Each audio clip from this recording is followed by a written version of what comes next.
Hi, everybody. We're going to get started at 2:05, so like 2 more minutes. I'm just letting more people filter in. If you have questions about anything in the meantime, ask them in the chat. I'll try and answer them. So please stand by, and we'll get started in just a sec.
Hi, everybody.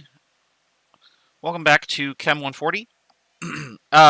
Maya is here, and she wants everybody to know that I'm not paying attention to her, and instead I'm paying attention to you guys. So just remember that for course evaluations. Paid attention to us over his cat. She's going to try and jump on my lap, and that's not going to be ideal. Today we're going to talk about lab number 2. There are some questions that have already been posed in the chat that we'll go over at the end. My primary goal for today in discussing lab number 2 is that that's not the right page, actually. Oh, I haven't actually loaded the right page.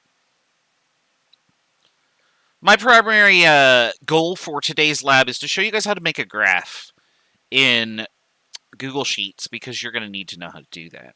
So, you can see in the background here, if I close this...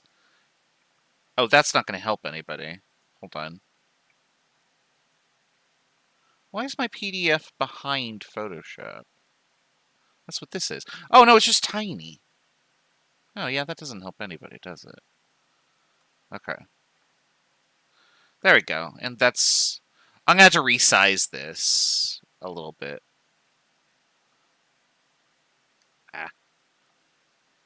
No, I want to click on this one.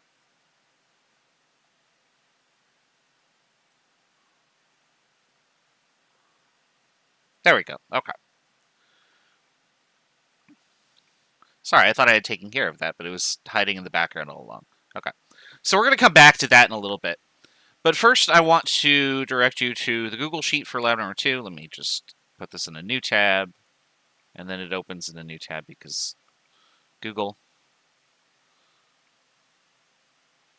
And just like last time, you are going to want to interact with this worksheet on your own, but you'll notice that you kind of can't because this is the default copy. So if you go to File and you make a copy for yourself and you give it some name, maybe say the default name that is shown here, or you could just name it what you're supposed to do on your worksheet.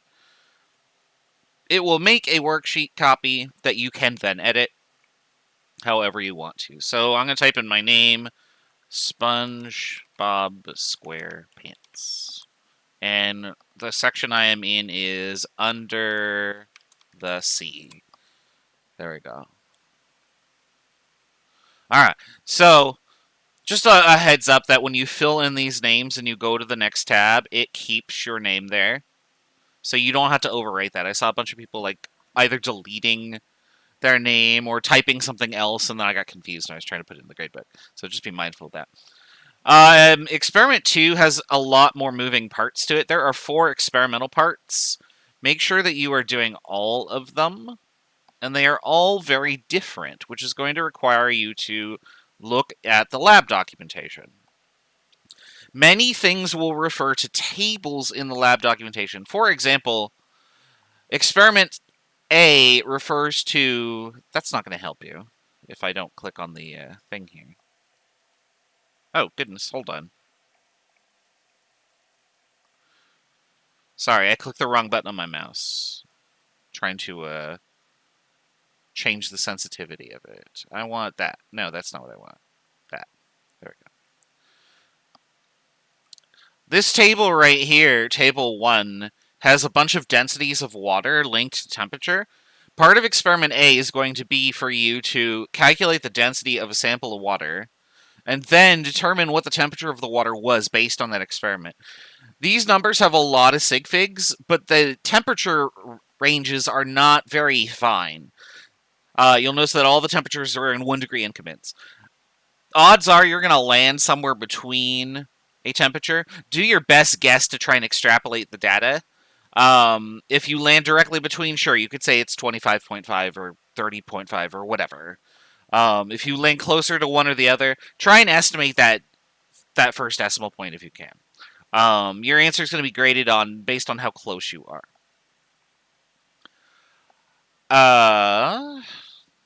All right, going back to the online document. The major thing that we're going to spend today focusing on is right here in Experiment B. Experiment B is going to have you determine the density of various liquids with varying compositions of alcohol in them. By alcohol, what I actually mean is rubbing alcohol, so it's isopropanol. What you're going to do is you're going to use the data that is on the screen. It's also in the lab manual. And what you are going to do is take that data and put it in this space down here, and we need to make a chart out of it. How do you make a chart in Excel? Well, here's what we're going to do. First, we're going to make 2 columns. So I'm going to say x-axis and y-axis. I'm just going to give them arbitrary names. You're going to use better names probably for your chart based on what you are doing. In fact, that's kind of the objective. And then I'm just going to put some data here. So we'll say 0, 2, 4, 6, 8, 10. That sounds good. And then I'm going to put some numbers in. So 374. I accidentally hit the 4 there. Now I got to think. 155, 229, 290, 365. There we go. Whatever. Here's some data. And now we're going to make a chart out of this. Now, first thing I got to do is I got to make sure that this is formatted correctly. It is, okay. Last quarter I tried to do this and it didn't work for some reason, and it ended up being that I had automatically formatted everything as text and it didn't see these as numbers. You're going to select your data, and you're going to where is it? Insert. There we go. Insert chart. And when you pick that, it's going to bring up this little list of things on the right here. Here's our chart. I'm going to just put it in this space here. When you're done, you can just cover up the directions, but I'm going to leave the directions on the screen for you just in case you're reading them. In chemistry and sciences, the type of chart that you always use is a scatter chart. Oh, you can't see this because it went off the screen. Hold on. Make this smaller, and then I will make this bigger. Okay. There we go. We actually don't need the right side here, so I'll do that. All right. Your chart will default to some sort of line chart. But in chemistry and science, when we have data that we're plotting as points, you always want to use a scatter chart. Okay? So don't use a line chart. Don't use an area chart, whatever the hell that is. For God's sake, don't use a column chart. Column charts are dumb, and only people in economics use them. Science always uses scatter charts. What we're going to do with our data here, this is our data. It looks like a line. That's nice and all. Now we're going to play with these options over here a little bit. You want to make sure that you have the axes lined up correctly. So make sure what you intend to be on the x-axis is actually on the x-axis. So this right here, I don't know why I clicked that, is completely useless to you. Don't click that. I don't know what use row 27 as headers means because row 27 is part of my data. So, I don't know. It has my names in there already, though. So, we're going to go to Customize. And the first thing that we're going to do is we're going to go down to Legend. Oh, it's not in Legend. Series. Here we go. And we're going to click this right here, Trend Line. What the trend line does is it puts a line through your data so that you know the relationship of that data.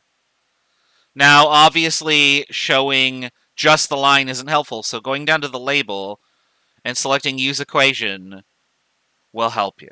Okay, so typing in Use Equation shows us the equation for the relationship of this line. In other words, the relationship here between this data is whatever x value I put in times 36.2 and then add 5.14 to it gives me a y value. Whenever you make charts, it's useful to hit this button right here, Show R Squared. What this tells you is the reliability of your data to fit on this line. R squared is a value that ranges from 0 to 1. A chart that has an R squared of 1 is a perfect line. Your data is exactly linear, and it all fits the equation.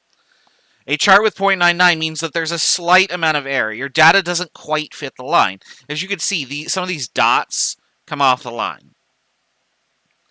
But they're still pretty darn close.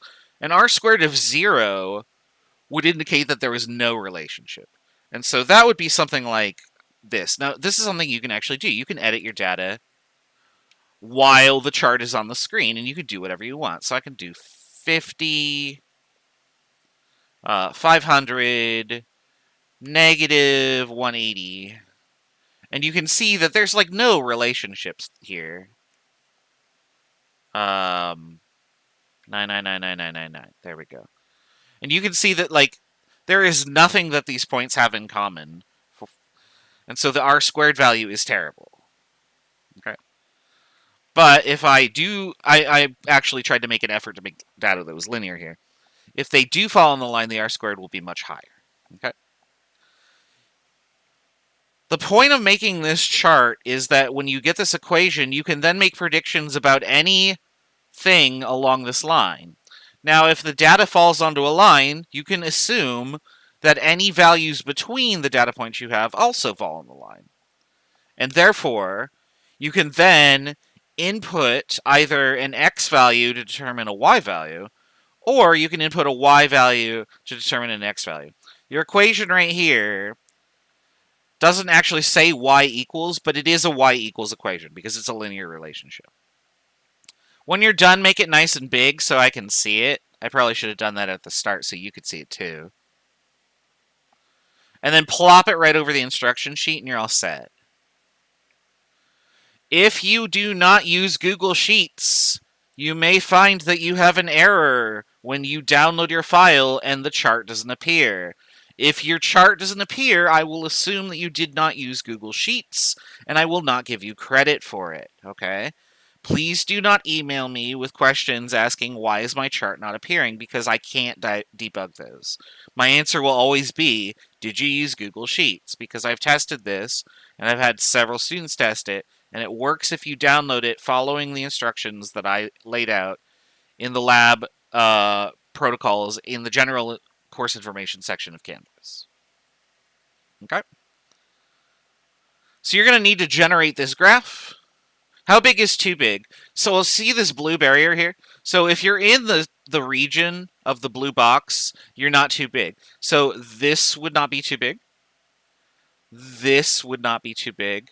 But this, see how I'm outside of the box? That would be too big.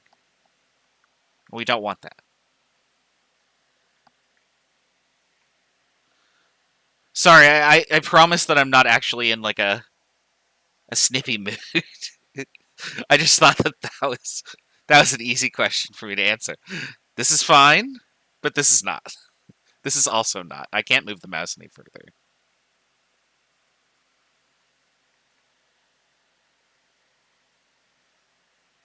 All right. I do want to see your data, so don't do this. Like, don't make me search for your data because I have like 100 of these to grade. So make sure your data is visible. You can put your data anywhere in the box, but you need to have your data showing and your graph as well. Okay.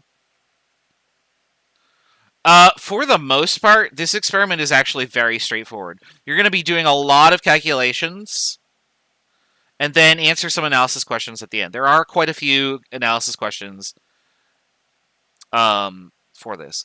One thing that I am having you do is that for one of these calculations, you'll notice that one of the boxes is actually a bunch of boxes. I want you to show me how you did your calculation for one of these problems in the boxes to the best of your ability.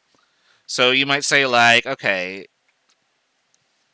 here's my answer times 1.05 milliliters per gram times, I don't know, whatever. Try and format it the best that you can in these boxes. I realize that Excel is not intended to be an equation editor. Sorry, when I said Excel, I meant Google Sheets.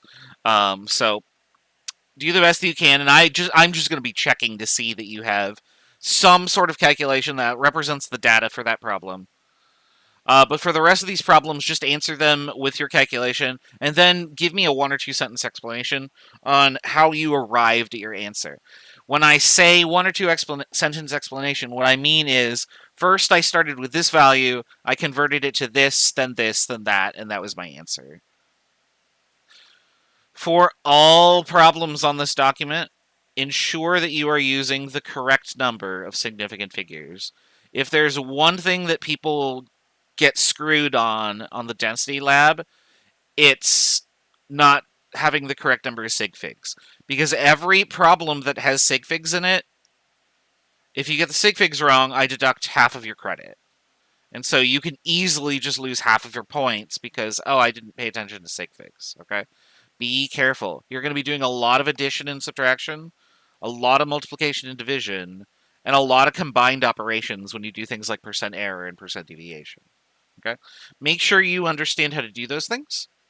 And make sure you look at the notes and the lecture videos online in case you need a refresher, because you have a whole week to do this assignment. Okay? That's pretty much it. That's all I really have to say about the density lab. If I go here and we scroll through it, I don't think that there's anything else really to say. This is one of those labs that is not difficult, but it will take time because there are a lot of questions. And also, it's easy to make mistakes because you're making very precise calculations and using sig figs. All right. Are there any questions about the assignment? Where are the rules for sig figs? They should be in Unit 2. Unit 2.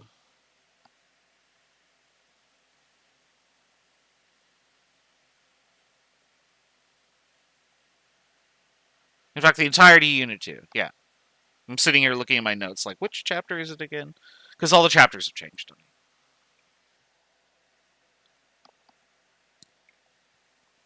I believe that lecture was week 1 Thursday and week 2 Tuesday. So if you want to go back and look at those, please feel free to do so. That's why the videos are online. You can look at them at any time. You got it. Do people have questions about the lab or any practice problems you want to go over? Quiz number 3 is, I don't know, what does it say? Let's see here. So, just in case you guys were curious about what units quizzes are on, it's always listed next to the quiz. This one's 4, 5, and 6. So that would be density, which is what this lab is, temperature, and then matter.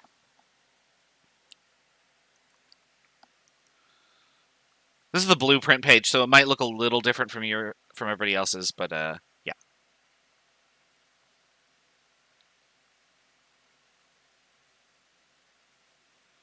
I guess I don't really need this anymore.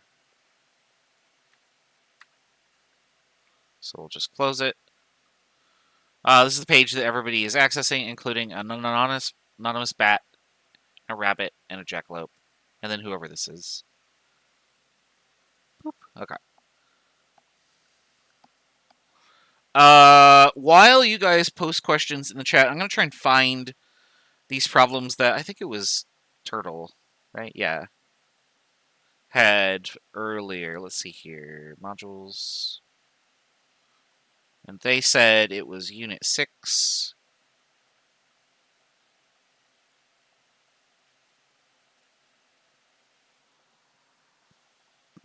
Okay, those numbers fall in the right range. Okay, so let's go over here.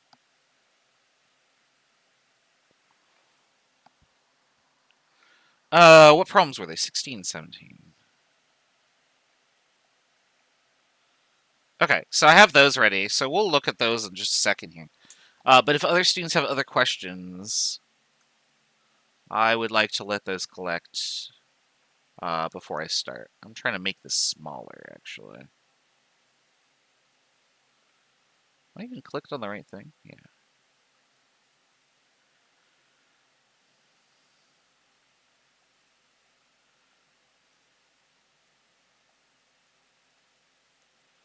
We don't need that anymore.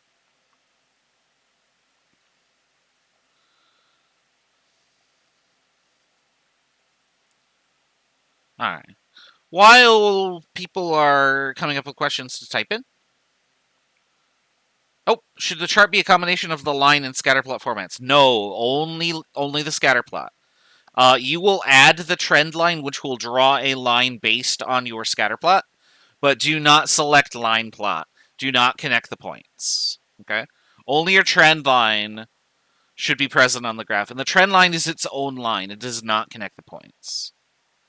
Because we want to see the deviation between your data and the trend line so that we can mentally gauge how good of a fit it is. There's no way you can see what this says. Maybe you can, actually. What am I resizing here? I'm clicking on the wrong thing again. There we go. Oh, no, I wasn't. Never mind. Don't stack your windows together. That's not what I want. Now I see why I had this so tiny before.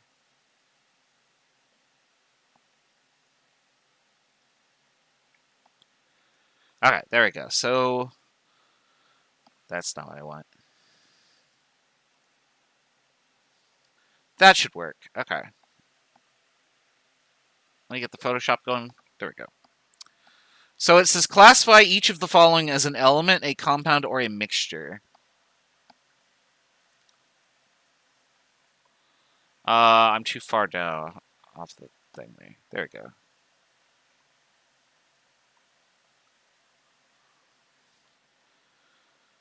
Yes, updating Windows. That's always fun, and by fun I mean torture. Let's see here. Okay, so copper. Is copper an element, a compound, or a mixture? So the first thing you always want to do for these types of questions is grab your periodic table. Can you find the substance that is being spoken of on the periodic table? And in this case, the subject that we're looking at is copper. Copper is on the periodic table. It is element number, it's like 20-something. 29.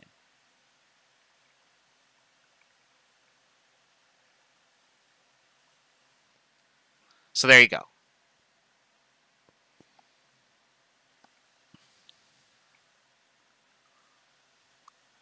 For B, we got water.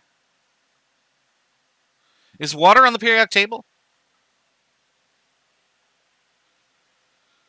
Now, if you've watched Look Around You, you've seen the phony periodic table that Look Around You has. Look Around You is a British, like, educational show, which makes fun of those videos that you watch in high school and take notes in your book. And they have a fake periodic table online, so make sure you're not using that periodic table. On the actual periodic table, though, there is no water.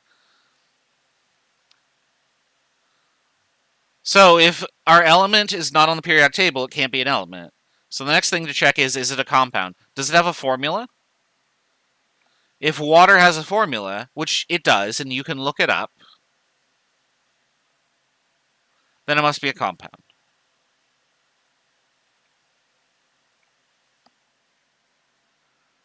I'm going to skip down to E here, just so we have all three examples here. What's air? What's the elemental or the chemical formula for air? I mean, I play Final Fantasy games, so air is one of the elements that you cast at people with spells and summons and stuff. But is it on the periodic table? No, there's no air on the periodic table. Is there a formula for air? Well, what's in air? Well, there's oxygen and there's CO2 and there's water vapor and there you go. Once you get to that point, you've already answered the question. Oh, there's all these different things in here.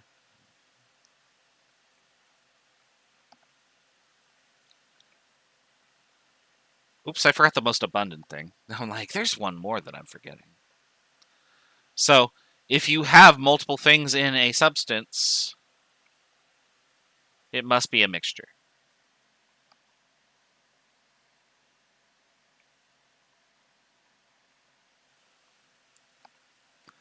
So those are the three possibilities for how to identify these. And again, we'll put a little note here for us to use as a cue.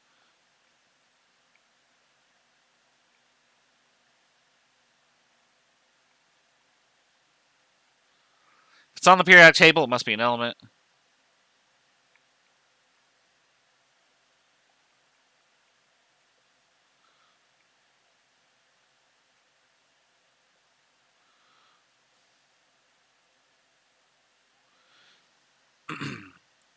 If it doesn't have an element on the periodic table, but it has a chemical formula, then it's a compound.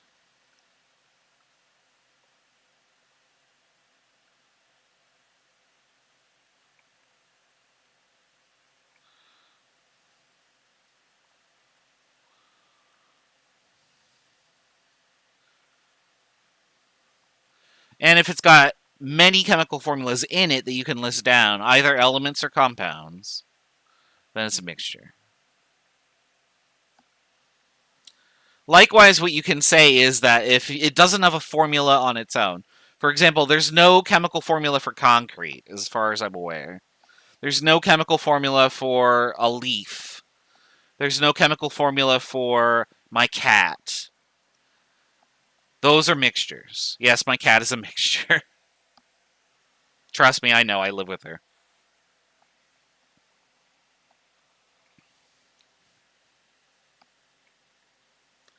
Alright, so those are the first three. I'm not sure if people want me to do the other ones. Let's see here. What do we have here? I can scroll down a little bit. We could go over them together. So type in the chat what you think these are. So nitrogen, sulfur, sucrose, a substance composed of molecules each of which contains 2 iodine atoms, and gasoline. Can I get all of those on the screen here? Yeah. So go ahead and type the answers in the chat here. And then I'll just verbally say them afterward. So I'll give you a second to do that.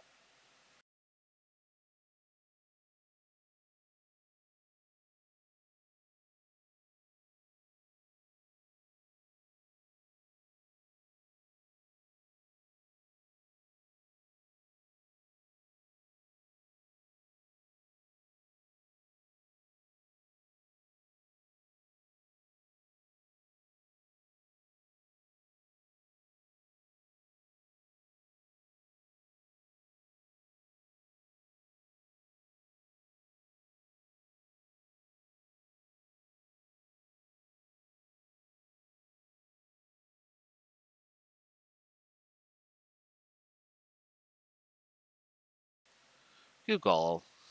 Google's trying to squelch out my student messages.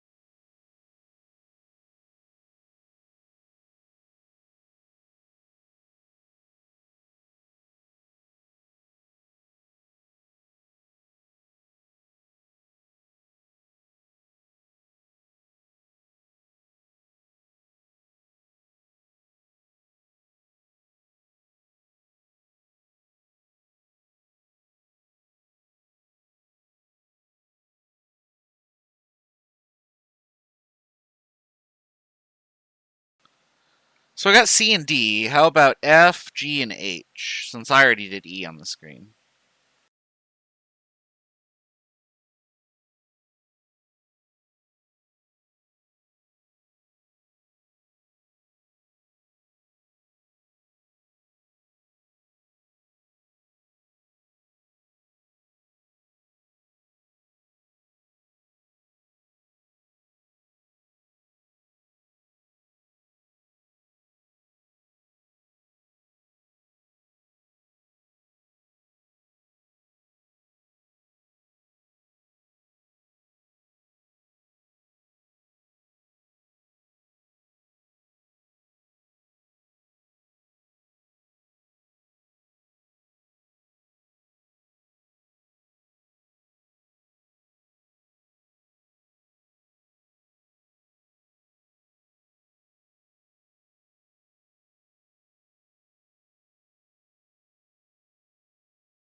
All right, let's go over the answers.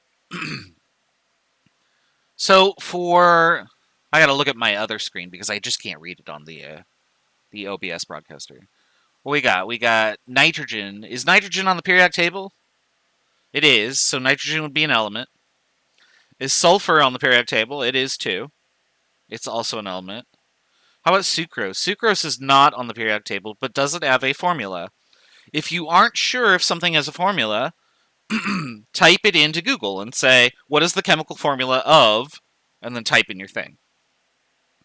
And if you find it as a formula, there you go. It's a compound.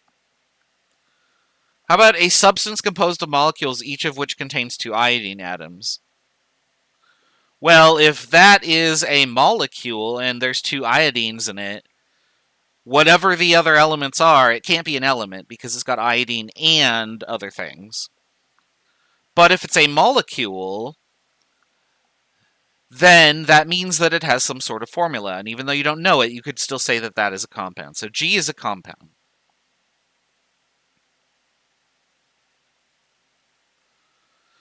H, when you look up gasoline, if you look up the formula for gasoline, what you actually end up finding is the mixing formula, which is like, oh, it's 80% heptane and 20% ethanol and some amount of octane and so on and so forth. So H is actually a mixture, specifically a homogeneous mixture.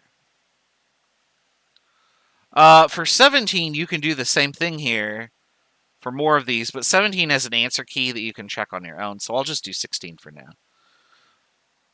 Any questions on 16 or 17? We're going to go on to 22 and 23 in a second here.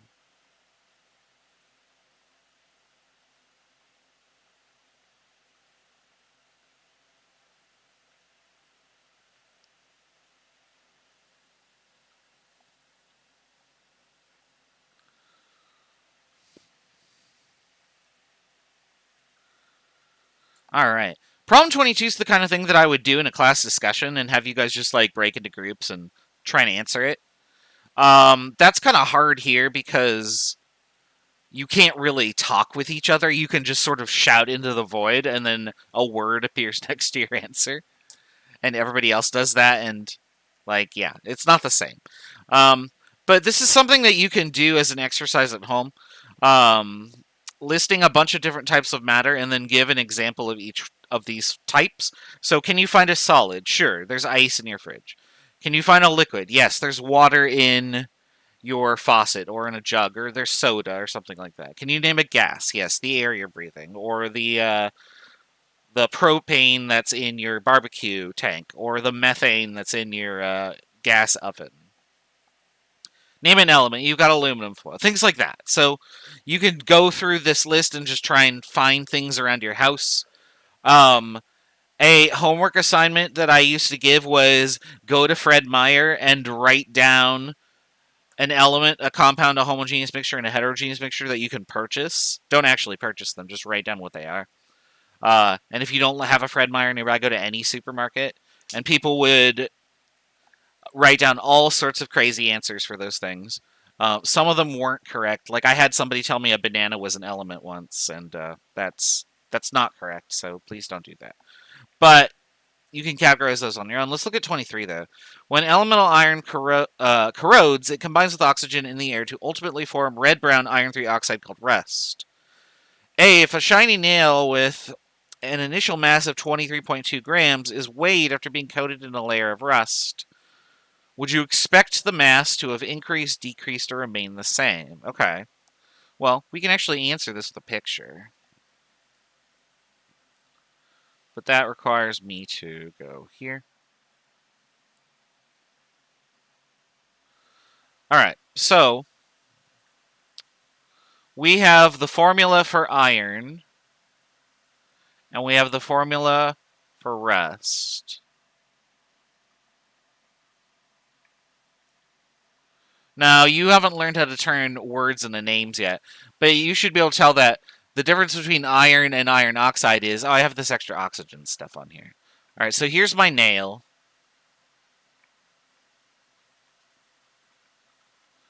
I'm going to draw it like this.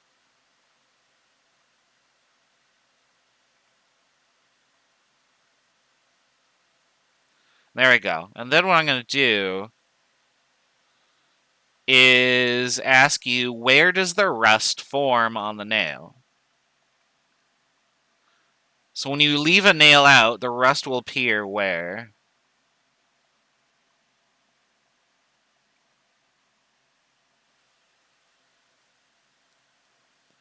Does it appear in the center and work its way out? Does it appear on the top of the nail, the flat part only? Where would rust occur on a nail?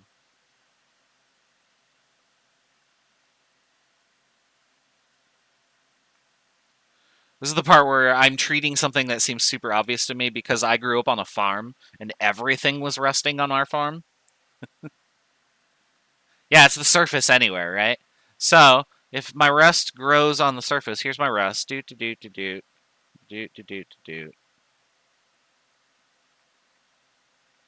You'll notice that I'm drawing over the nail, but I'm not entirely drawing over the nail. Okay, well, if this was the mass before,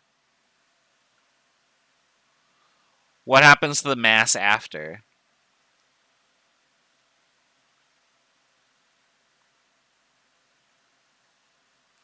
Think it will increase or decrease or remain the same? Based on the picture I drew.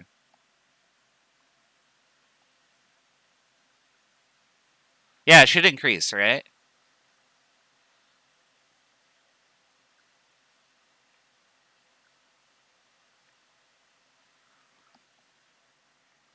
Now, it increased because we added something to it. Here's what we made, Fe2O3. But the Fe was the Fe from before, right? All the iron is still there. The extra mass came from this guy right here.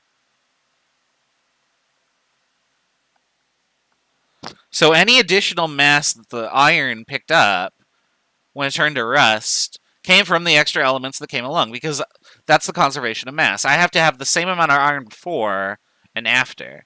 So I could say that I have 23.2 grams of iron plus some number of grams of oxygen. That would be my total. And if you read ahead to question B, that actually tells you a lot about it. When the mass of the iron increases to 24.1 grams, what mass of oxygen combined with the iron? Well, we could just do this. If this is the mass of the rusty nail, and this is the mass of the iron nail, and you subtract,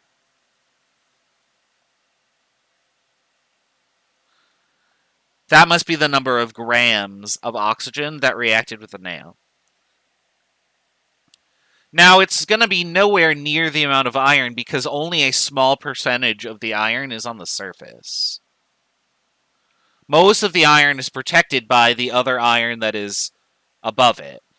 If you let something go long enough, eventually it will rust through. And I know this because I saw so many nails and, like, iron things, I guess, like pieces of metal and stuff like that. They get flimsy because they slowly start to rust through.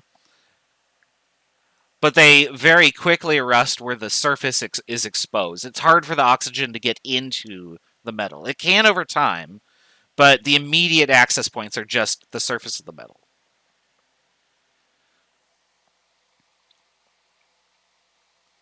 And for the love of all that is holy, do not walk around on a farm in bare feet because rusty nails everywhere. You get tetanus.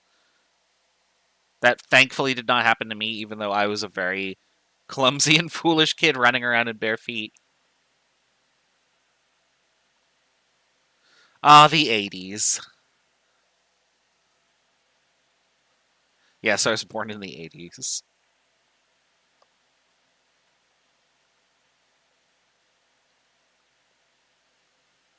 I believe that those are the questions that were asked by Turtle, so hopefully that is a satisfactory answer for them.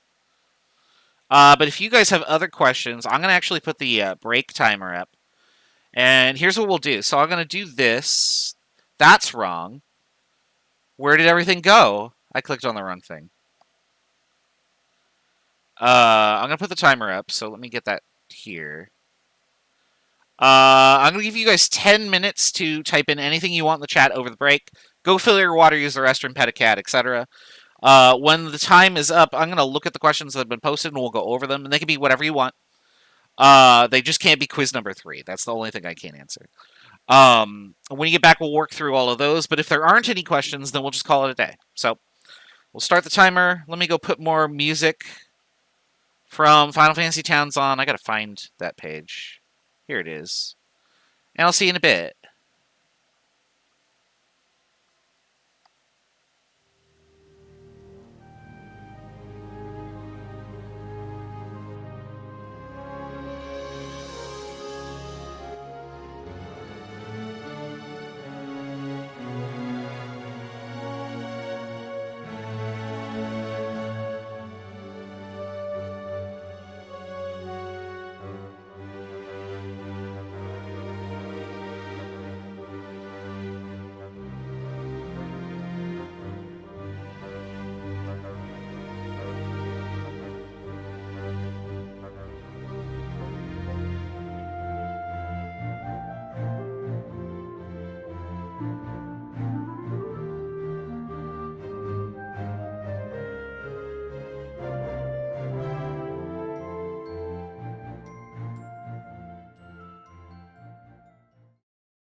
Oh, that was close. I almost got it.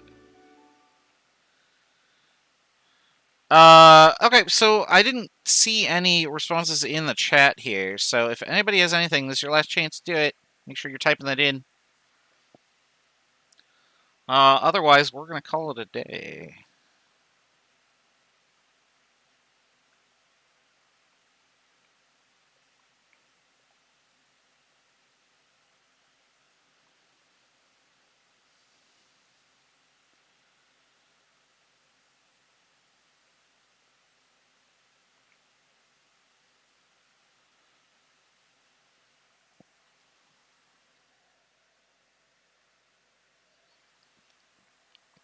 Yeah, no problem. It's what I do. More than happy to help you guys out. All right. I guess we're going to call it a day then. Thanks for coming out to the lab lecture. Make sure you're emailing me with any questions at some point during this week. Quiz number 3 is due Monday. This lab that we talked about today is due next Thursday. Those are both soft deadlines. The hard deadline will be the next day, so just make sure you get it in some point by then. Have a wonderful evening, and I will see you all tomorrow for Chapter 7, which I don't even know what Chapter 7 is. I think it's like atoms and stuff. So I'll see you for that. Bye, everybody.